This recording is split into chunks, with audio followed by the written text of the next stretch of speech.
Nestled on the western coast of Turkey is one of the most prominent cities of the ancient world, Ephesus.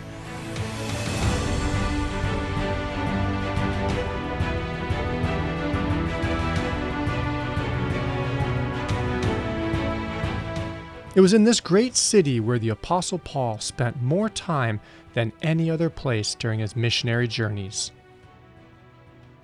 He first visited Ephesus on the tail end of his second missionary journey when he left Corinth and sailed to Ephesus, before then returning to Caesarea, then Jerusalem, and then finally back to Antioch.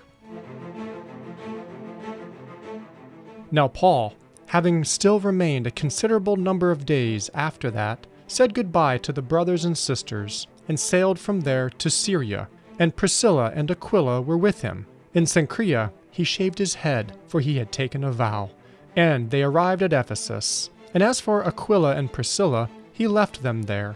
Now he himself went into the synagogue and reasoned with the Jews.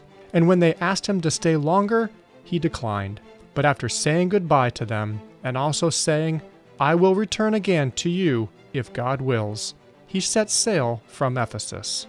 And when he had landed at Caesarea, he went up to Jerusalem and greeted the church, and then went down to Antioch. While Ephesus was once a thriving port city in the ancient world, today, like with many ancient coastal cities, the shore now lies several miles away from the ancient Ephesian harbor. As one of the premier archaeological sites around the Mediterranean, Ephesus gives us a good perspective about the culture and life in the ancient world. Many parts of the city from the time of Paul remain, but probably none are as impressive as the amphitheater. Originally constructed in the 3rd century BC, it was known as the Great Theater of Ephesus and could hold 25,000 people, the largest amphitheater in Asia Minor and one of the largest in the entire Roman Empire.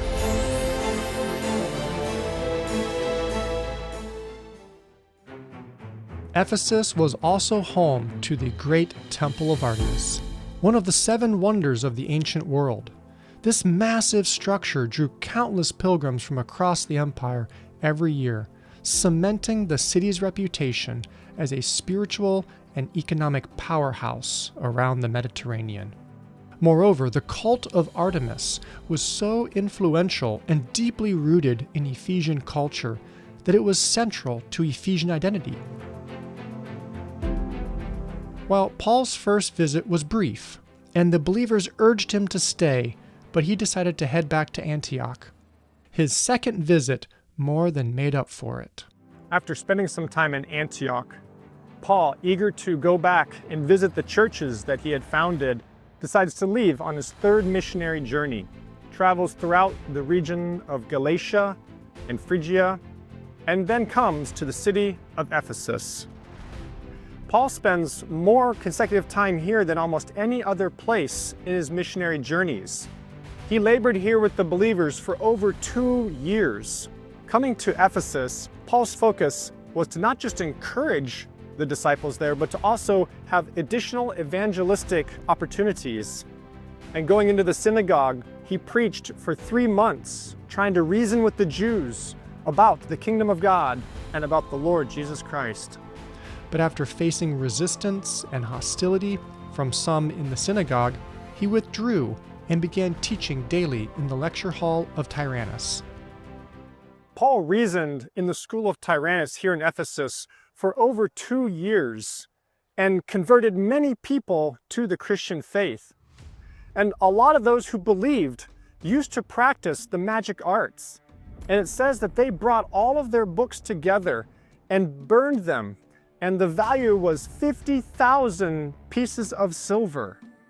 And as a result, the scripture says that all the residents of Asia heard the word of the Lord, both Jews and Greeks.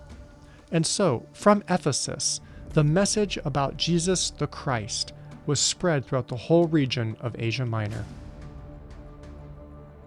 But as news of this message about Jesus spread throughout the city, Certain people who are of the trade of the silversmiths, such as Demetrius, became worried about this message of the way, about the Lord Jesus Christ and how it was going to affect their business. For they made idols of the great mother goddess Artemis. And that because of the message of Paul, that the idols that are made with hands, there are no gods behind those idols.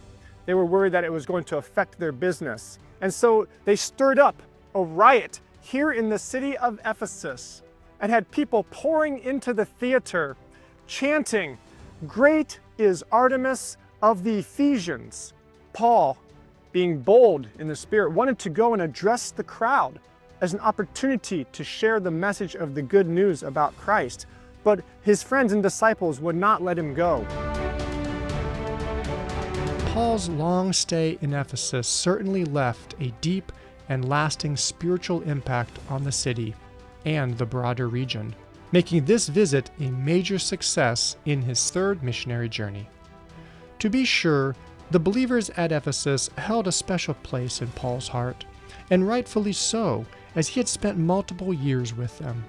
According to clues in his first letter to Timothy, Paul seems to indicate that he returned again to Ephesus after his Roman imprisonment and brought Timothy with him. But when he decided to move on to Macedonia, he left Timothy in Ephesus to care for the growing church that he founded.